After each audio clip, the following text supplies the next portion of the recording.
Okay, I have a very serious question to kick things off today. Yeah. When you're packing for a trip, what's the vibe?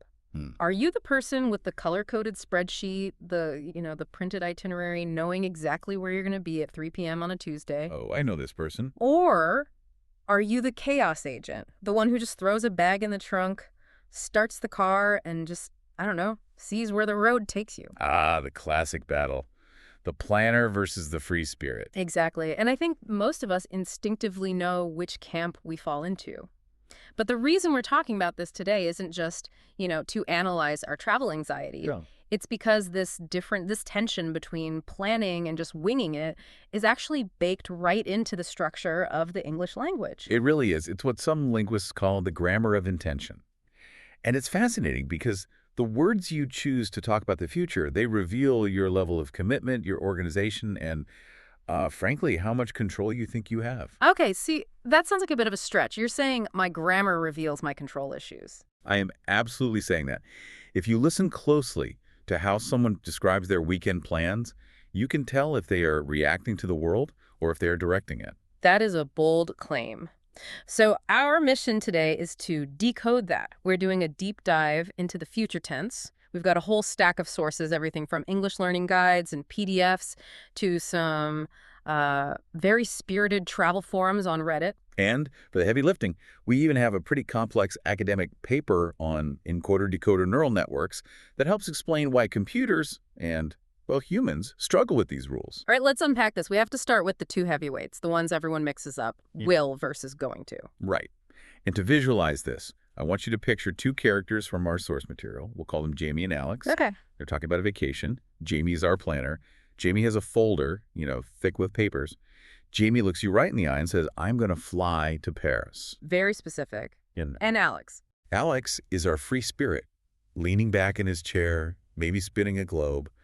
And Alex just says, I think I will drive to the coast. Okay, so to a casual listener, those sentences sound like they do the same thing. They're both about the future. They accomplish the same basic goal, yes, Mm-hmm. but the psychological difference is just massive. Break that down. Why is Jamie's grammar stronger? Well, Jamie uses going to because the plan was decided before the moment of speaking. That's the key. Ah. It's a fact in her mind. The tickets are probably bought. The intention is solid. It's a bridge to the future that is already built. Whereas Alex is using will Yeah. because he's making the decision right now, literally as the words are coming out of his mouth. It's a spontaneous reaction. This actually clears up a specific confusion I've seen in the notes about the bread scenario. Classic bread scenario. Yeah. Yes, this is in almost every grammar textbook for a reason. So paint the scene for us. I walk into the kitchen. I open the bread bin. Empty. Just crumbs. A tragedy. If I turn to you and say, we don't have any bread, and you say, I know, I'm gonna get some. That means I'm a responsible adult. I saw the empty bread bin 10 minutes ago. I made a plan. I put my shoes on. I'm already in the process of executing my bread acquisition plan. Right, you knew before I told you. Exactly. But if I say, we don't have any bread, and you say, oh, really, I will get some. Then I'm a hero. You're a hero. In that context, yes. Because I'm making an offer. I didn't know about the crisis. I'm reacting to the new information, the no-toast emergency, and spontaneously volunteering to solve it. I'll get it.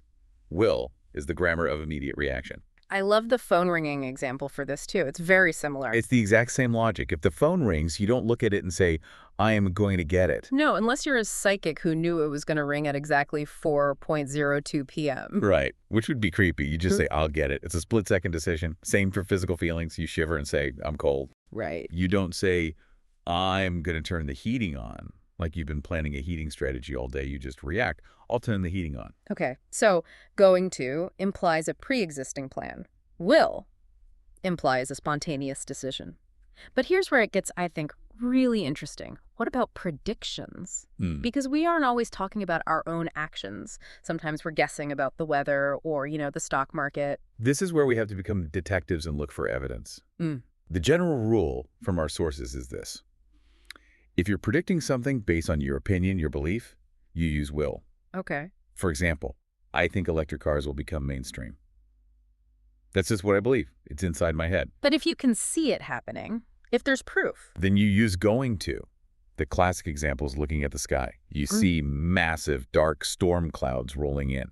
You have physical evidence. You don't just think it might rain. You say, look at those clouds, it's going to rain. You wouldn't say it will rain in that moment. You could, and people would understand you, but going to is much, much stronger there because the future has already started to happen in the present. The clouds are the proof. Okay, so we've got the free spirit using will and the planner using going to. But there is a level above the planner, isn't there? The ultimate planner. The super planner. This is where we leave the realm of mere intention and enter the realm of, well, reality. This is when we use the present continuous tense for the future. Which trips people up all the time, because present continuous is supposed to be, for now, I am talking, you are listening. Exactly. But we say things like, I am meeting Sarah for lunch tomorrow. Why do we do that? Why are we stealing the present tense for tomorrow? Think about what that sentence implies. Mm. I am meeting Sarah. It's not just a thought in my head. It's an arrangement. It's an arrangement. I've texted Sarah. Sarah's texted back. We've picked a restaurant. The event is so locked in, so fixed, that we talk about it as if it's already in progress. That makes perfect sense. I'm going to visit Paris means I really want to. I am flying to Paris means I'm looking at my boarding pass right now. Precisely. And for the most fixed events of all things, we have zero control over. We go even further. We use the present simple. Like, the train leaves at 6 p.m. Right. You wouldn't say the train is going to leave. Yeah. That almost gives the train a choice in the matter. No, the train leaves. It's a fact of the universe. The conference starts at 9 a.m. It's almost poetic. The more certain the future is, the more the grammar starts to sound like the present. That's a really profound observation. When the future is certain, we treat it as a current reality. Okay, before we move on to the AI study, which I'm dying to get to, we have to do a quick mistake watch. One of our sources, a PDF guide, flagged some common slip-ups, and the one that stood out to me was the word probably. Ah, the placement of adverbs. The silent killer of fluency. It feels so random. I probably will. I will probably. Where does it go? It's actually a strict rule. It depends on whether you're being positive or negative. If it's positive, probably comes after will. So, I will probably be there. Okay. But if I'm bailing... Then it jumps to the front. Right. I probably won't be there. You can't say I won't probably be this. No. Stop. That hurts my ears. It does sound really clunky. It sounds so unnatural. And the other big one from that list is promises. I hear this all the time. I promise I'm going to help you. That sounds... Okay, I promise I'm going to help. It's understandable, sure, but it's not quite right. A promise is what they call a performative utterance. The act of saying it is the action. Right, like I do at a wedding. Exactly. Because it happens in the moment of speaking, it takes will. So it's always, I promise I will help. Always. You are volunteering your future self in that exact second. And just quickly, the conditional trap. If you give me your address... Please don't. Yeah. In the if clause, even though we're talking about the future, you use the present tense. If you give me your address, I'll send a claps card. Okay, so I want to pivot here. Because we've laid out all these rules, planner equals going to, spontaneous equals will. But if you're listening to this and thinking, I definitely heard a native speaker break that rule yesterday, you are probably right. Oh, absolutely. It feels inconsistent. And to validate that frustration, I want to bring in the heavy hitter from our source stack. This paper by Corkery, Matusevich, and Goldwater, and they weren't testing travel plans. They were testing AI. Specifically, they were looking at how encoder-decoder neural networks, so the ancestors of things like ChatGPT, learn grammar. And they used something called the WUG test, which sounds adorable. It's classic linguistics. It was designed to see if children, or in this case computers, understand rules or if they're just memorizing words. Walk us through it. So you show a subject a picture of a little made-up creature and say, this is a WUG. Then you show them a picture with two of them and you say, now there are two. WUGs. Right. You instinctively add the S, you apply the rule, but then they test the past tense. They say, today I WUG, yesterday I. Exactly. You apply the standard EAD rule. But English is a nightmare of exceptions. If I say, today I ring, you say, yesterday I rang. Today I sing, yesterday I sang. So the AI learns that pattern. ING becomes ANG. Okay, that seems logical so far. But then you feed it the word bring. And the AI, following the pattern it just learned, proudly says brong. Which is wrong. It's brought. And swing becomes swung, and ding becomes dinged. It's total chaos. So what did the researchers find? They found that even these sophisticated AIs struggle with what they call islands of reliability. That is such a cool term, islands of reliability. It refers to those little groups of words that actually play by the rules, like sing, ring, spring. That's an island. Hmm. But the ocean between those islands is treacherous. The study showed that when words didn't fall neatly onto an island, the AI's predictions became unstable. So bring it back to our listener who's stressing over will versus going to. The takeaway is that language isn't computer code. It's not a neat binary system. It's a collection of habits and history and these islands of patterns. The rules we just gave you, those are the islands of reliability. They wig 90% of the time. That there's always going to be that fuzzy edge. Exactly. If a supercomputer struggles to predict the past tense of a made-up word, you really shouldn't beat yourself up if you use will when you maybe should have used going to. You'll still be understood. That is actually very comforting. Speaking of fuzzy edges, let's talk about spoken English. Because in a textbook, you see, I am going to. But in a movie, you hear, I'm gonna. The reduction rule. Okay. Yeah, native speakers reduce going to gonna almost constantly in casual speech. One source said up to 90% of the time. But there is a critical constraint here that learners often miss. This is the gonna trap. You can only use gonna if it is followed by a verb. I'm going to practice English. That's perfect. But you can't say, I'm going to the store. No, because in I'm going to the store, the to is a preposition. It's showing direction. You can't mash it into the verb. Gonna basically has to be followed by another action. And a quick tone check, we are never writing this in a work email, right? Please don't. Your boss, I'm going to finish the report. Yeah. Keep going for speech. It sounds fluent and natural there, but it just looks unprofessional on paper. Okay, so we've covered the grammar, we've covered the AI. Let's take this into the real world. We had a fascinating thread from Reddit where people were fiercely debating this exact tension, the planned versus spontaneous trip. It was the battle of the itineraries. Before we get to the stories, there was a great vocabulary note I saw that I think is relevant here. People often misuse the word agenda when they're talking about travel. Yes, this is a huge pet peeve. An agenda is for a meeting. It is a list of topics to discuss. Item 1, budget review. Item 2, marketing strategy. So you don't have an agenda for your beach vacation. Unless you're a psychopath.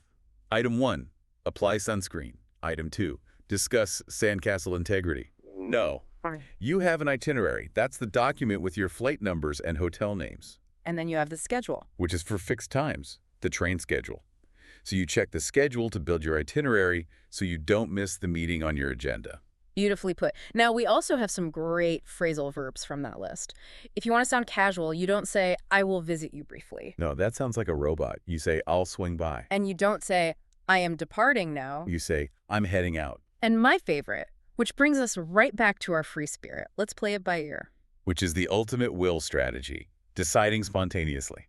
So back to Reddit. The debate was basically, does planning ruin the magic? Or does not planning ruin your wallet? Money versus freedom. Exactly. There was this one story from a user named Warpus that I loved. They were traveling in Norway, and Norway is not a cheap country. Not at all. Extremely expensive. And Warpus is a free spirit, no bookings, just I'll figure it out. They roll into this town, and everything is booked solid. Oh no, panic mode. Total panic. The only thing they could find was a fisherman's cabin, and it was something crazy like $300 a night. Ouch. That is an expensive mistake. But, and this is the twist, they said it ended up being the absolute highlight of the trip. They had a kitchen, a stunning view. They walked to the store in the rain to buy local food. If they had been a planner, they would have stayed in some generic hotel and missed that whole experience. That's a huge win for the free spirits. Sometimes the mistake is the memory, but then we have to look at the other side. User Shadow Girl 7 weighed in with the reality of decision fatigue. This is so real. She pointed out that if you don't plan, you wake up every morning with a job to do. Your job is to find a hotel for tonight, find a train, figure out where to eat. She said she'd wasted 2 hours every single morning just doing logistics on her phone. That sounds exhausting. You're spending your vacation on Booking.com. Right. So what's the verdict? Is there a middle ground? The consensus from the expert travelers on the thread seems to be the hybrid model. You book the anchors. Define anchors for us. The first night after you land, so you're not wandering the streets jet-lagged.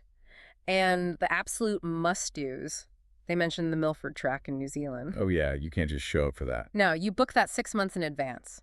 So you use present continuous for the anchors. I am staying here the first night. I am hiking the Milford Track. But you leave the Tuesday in the middle empty. You leave space for will. Exactly. Leave space to say, hey, I think I'll swing by that random village I just saw. I like that. A grammatical approach to travel planning. Structure the anchors and improvise the rest. So what does this all mean for you listening right now? It means that the words you choose, I will, I'm going to, I am meeting, are signals. They signal to the world and to yourself whether you are reacting to life or directing it. And neither is wrong. The free spirit needs will to stay open to possibilities.